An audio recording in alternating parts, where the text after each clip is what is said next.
नमस्कार दोस्तों, आप सभी का स्वागत है हमारे YouTube चैनल गुप्ता जी कहानी टीवी पर। आज हम आपको सुनाएंगे भाई और बहन की एक प्यारा रिश्ता, रक्षाबंधन की कहानी। आखिर क्यों मनाया जाता है रक्षाबंधन, रक्षाबंधन की संपूर्ण कहानी। यह कहानी आप सभी को पसंद आए तो वीडियो को पूरा देखिए, लाइक कीजिए, कमेंट कीजिए और वीडियो अपने दोस्तों के साथ ज़रूर शेयर कीजिए। साथ ही साथ हमारा चैनल सब्सक्राइब करना ना भूलिए। तो चलिए दोस्तों, कहानी को शुरू करते हैं। हर त्यौहार के पीछे कोई ना कोई पौराणिक कहानी अवश्य जुड़ी होती है। उसी प्रकार रक्षाबंधन के पीछे भी बहुत सारी पौराणिक और ऐतिहासिक कहानियाँ जुड़ी हुई है। रक्षाबंधन के तौर पर हमें सिर्फ इतना ही पता है कि इस दिन बहन अपने भाई की कलाई पर राखी बांधती है, परंतु रक्षाबंधन का त्यौहार सिर्फ राखी बांधने तक ही सीमित नहीं है, बल्कि इस त्यौहार में और भी ऐसे कई खास बातें हैं जिसके बारे में जानना हर भाई बहन को ज़रूरी होता है। इसलिए आइए आज के इस कहानी के माध्यम से हम जानते हैं कि रक्षाबंधन क्यों मनाया जाता है तथा रक्षाबंधन कैसे मनाया जाता है। रक्षाबंधन हिंदुओं का महत्वपूर्ण पर्व है जो भारत के कई हिस्सों में मनाया जाता है। भारत के अलावा भी विश्व भर में जहाँ पर हिंदू धर्म के लोग रहते हैं वहाँ इस पर्व को भाई बहन के बीच मनाया जाता है। इस त्यौहार का अधिकतम महत्व के साथ साथ ऐतिहासिक महत्व भी है। रक्षाबंधन का त्यौहार हिंदुओं के पंचांग के अनुसार सावन महीने की पूर्णिमा को मनाया जाता है, जो कि ज़्यादातर अंग्रेजी कैलेंडर के अनुसार अगस्त के महीने में आती है। रक्षाबंधन त्यौहार दो शब्दों के मिलने से बना हुआ है, रक्षा और बंधन। संस्कृत के अनुसार इस पर्व का मतलब होता है कि एक ऐसा बंधन जो कि रक्षा प्रदान करता हो। यहाँ पर रक्षा का मतलब सुरक्षा होता है और बंधन का मतलब एक गांठ, एक डोर जो कि आपकी मुश्किल वक्त में आपको रक्षा प्रदान करे। यह एक धार्मिक त्यौहार है। हर साल रक्षाबंधन वर्ष पूर्णिमा की तिथि को मनाया जाता है। रक्षाबंधन हिंदुओं के पवित्र त्योहारों में से एक है। रक्षाबंधन भाई बहन के प्रेम का प्रतीक माना जाता है। रक्षाबंधन भाई बहन के पवित्र रिश्तों को जताता है और घर में खुशियों का माहौल लेकर आता है। इसके अलावा ये त्यौहार भाइयों को याद दिलाता है कि उन्हें अपनी बहन की रक्षा करनी चाहिए।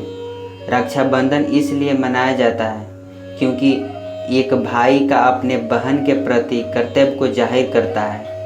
इससे केवल सगे भाई बहन ही नहीं बल्कि कोई भी स्त्री और पुरुष जो कि इस पर्व की मर्यादा को समझते हैं वह इस पर्व का पालन कर सकते हैं। इस मौके पर एक बहन अपने भाई के कलाई में राखी बांधती है और वह भगवान से मांगती है कि उसका भाई हमेशा खुश रहे और स्वस्थ रहे। वहीं भाई भी अपनी बहन को बदले में कोई तोहफा देता है और यह प्रतिज्ञा करता है कि कोई भी विपत्ति आ जाए वह अपनी बहन की हमेशा रक्षा करेगा। और वह भाई भी भगवान से अपने बहन की लंबी उम्र और अच्छे स्वास्थ्य की कामना करता है। वहीं इस त्यौहार का पालन कोई भी कर सकता है, फिर चाहे वह सगे भाई बहन हो या नहीं। अब शायद आप सभी को समझ में आ गई होगी रक्षाबंधन क्यों मनाया जाता है। रक्षाबंधन पर्व से ऐतिहासिक प्रसंग भी जुड़े हुए हैं। ऐतिहासिक दृष्टि से इस पर्व की शुरुआत मध्यकालीन युग में ही हो गई थी। भारतीय इतिहास ऐसे प्रसंगों से भरा पड़ा है जब राजपूत योद्धा अपनी मातृभूमि की रक्षा करने के लिए अपनी जान जोखिम में डालकर विदेशी आक्रमणकारियों से युद्ध करते थे, तो उनके देश की बेटियां उनकी आरती उतारकर कलाई पर रक्षा सूत्र बांधा करती थी और भगवान से प्रार्थना करती थी कि युद्ध में विजय होकर और सकुशल लौटें। वीर रस के गीत गाकर हौसला अफजाई करते हुए उनसे राष्ट्र की रक्षा का प्रण करवाती थी। कहा जाता है कि उस जमाने में अधिकांश मुस्लिम शासक हिंदू कन्याओं को बलपूर्वक अपहरण करके उन्हें अपने महल की शोभा बनाने का प्रयास करते थे। इससे बचने के लिए राजपूत कन्याओं ने बलशाली राजाओं को राखियाँ भेजकर अपने सील की रक्षा करना आरंभ कर दी थी। इसी परंपरा ने बाद में रक्षाबंधन का रूप ले लिया। चलिए रक्षाबंधन की शुरुआत कैसे हुई जानते हैं। रानी कर्णावती और सम्राट हुमायूं की कहानी। रानी कर्णावती और सम्राट हुमायूं की कहानी सबसे अलग है। यह उस समय की बात है जब भारत पर विदेशी मुस्लिम राजाओं का शासन हुआ करता था। तब राजपूत राजाओं ने अपनी मातृभूमि की रक्षा के लिए मुस्लिम राजाओं से युद्ध लड़ा करते थे। कहा जाता है कि जब गुजरात के सुल्तान बहादुर शाह ने चित्तौड़ पर आक्रमण कर दिया, उस समय चित्तौड़ की रानी कर्णावती हुआ करती थी। महारानी कर्णावती अपने राज्य को बचाने के लिए बादशाह हुमायूं को राखी के धागे में रक्षा का पैगाम भेजा और अपना भाई मानते हुए उनसे अपनी सुरक्षा की प्रार्थना की। बादशाह हुमायूं यह रक्षा सूत्र और संदेश पाकर भाव विभोर हो गए और अपनी इस अनदेखी बहन के प्रति अपना कर्तव्य निभाते तुरंत अपनी विशाल सेना लेकर चित्तौड़ के लिए रवाना हो गए। लेकिन जब तक वह चित्तौड़ पहुँचे तब तक महारानी कर्णावती चित्तौड़ की 1000 कन्याओं वीरांगनाओं के साथ अपने सील की रक्षा करते करते अपने शरीर को अग्नि में आहुति दे चुकी थी। उसके बाद हुमायूं ने महारानी कर्णावती की चिता की राख से अपने माथे पर तिलक लगाकर बहन के प्रति अपने कर्तव्य का निर्वहन करने के लिए जो कुछ किया वह इतिहास के पन्नों पर स्वर्ण अक्षरों में अंकित हो गया तथा इसी के साथ रक्षाबंधन पर्व के इतिहास में एक अविस्मरणीय अध्याय जुड़ गया। इसी ऐतिहासिक घटना के बाद ही यह परंपरा बनी कि कोई भी महिला या युवती जब किसी व्यक्ति को राखी बांधती है तो वह व्यक्ति उस युवती या उस लड़की का भाई माना जाता है। इंद्रदेव और असुराज की कहानी। एक पौराणिक कथा के अनुसार कहा जाता है कि एक बार जब दैत्यों के राजा बलि ने देवताओं के राजा इंद्रदेव पर आक्रमण कर उनका सिंहासन हथिया लिया था, तब इंद्रदेव की पत्नी सची काफ़ी परेशान हो गई थी। राजा बलि द्वारा देवताओं को परेशान करता देख वो बहुत दुखी थी और युद्ध में देवताओं की विजय की कामना के लिए सची ने भगवान विष्णु से सहायता मांगी। इसके बाद भगवान विष्णु ने सची को एक धागा देकर कहे कि इसे अपने पति इंद्रदेव की कलाई पर बांध दीजिएगा, जिससे वह युद्ध में जीत जाएंगे। सची ने विष्णु जी के कहे अनुसार इंद्रदेव की कलाई पर वह धागा बांध दिया तथा इंद्र की सुरक्षा और सफलता की कामना करने लगी। इसके बाद अगले ही युद्ध में इंद्र बलि नामक असुर को पराजित कर दिए। तभी से मान्यता है कि बहनें अपने भाइयों की और पत्नियां अपने पति की रक्षा सूत्र बांधकर उनकी लंबी उम्र और विजय की कामना करती हैं। माता संतोषी की कथा। प्रथम पूज्य भगवान श्री गणेश जी के दोनों पुत्र शुभ और लाभ ने अपने पिता को अपनी बहन मानसा देवी से रक्षा सूत्र बंधवाते देख इस रस्म के बारे में उनसे पूछा। तब उन्होंने इसे एक सुरक्षा कवच बताते हुए आशीर्वाद और भाई बहन का प्रेम का प्रतीक बताया। शुभ और लाभ की कोई बहन नहीं थी। ऐसे में उन्होंने अपने पिता गणेश जी से जिद करने लगे कि मुझे एक बहन चाहिए। अपने बच्चों के जिद के आगे हार मानकर भगवान गणेश जी ने अपनी शक्तियों से एक ज्योति उत्पन्न किए और अपनी दोनों पत्नियों रिद्धि सिद्धि की आत्मशक्ति के साथ उसे सम्मिलित किया। इस एक ज्योति से एक कन्या उत्पन्न हुई जिसका नाम संतोषी था।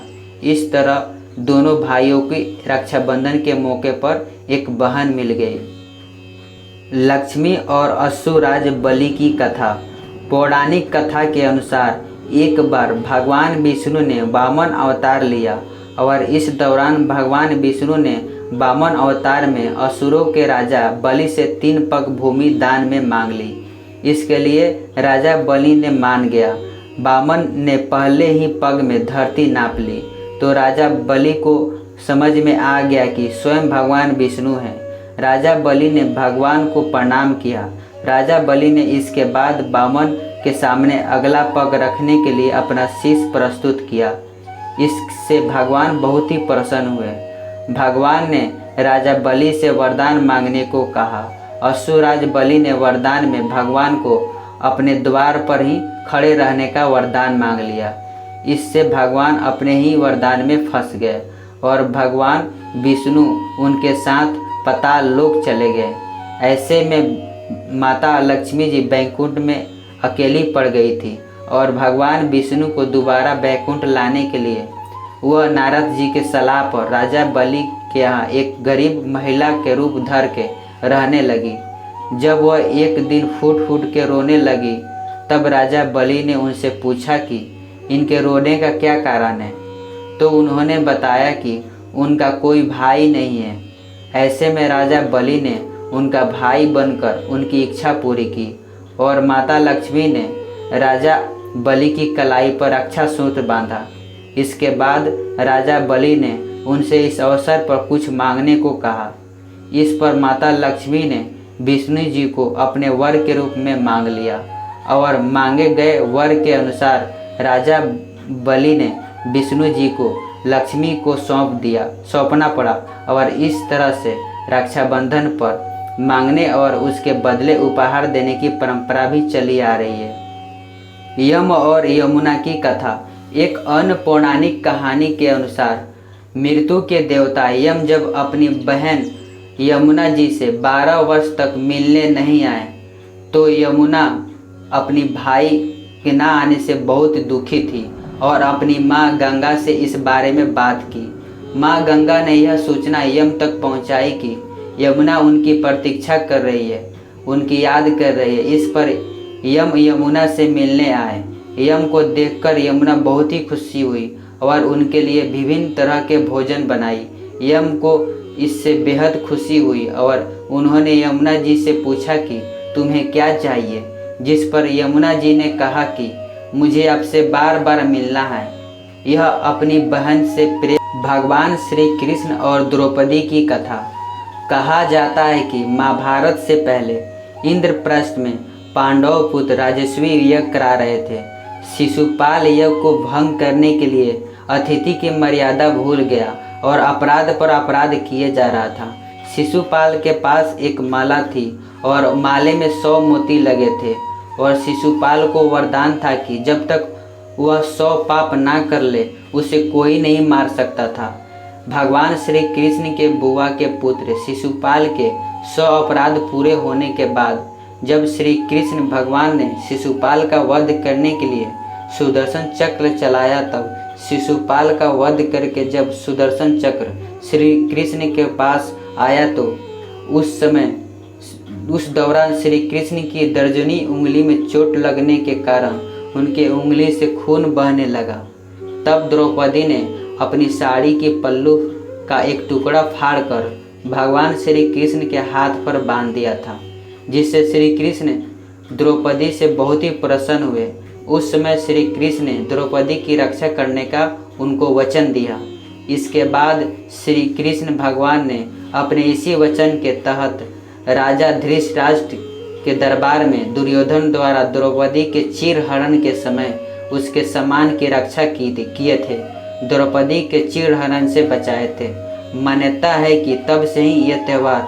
रक्षाबंधन की सबसे मशहूर और छोटी सी कविता कुछ इस प्रकार है।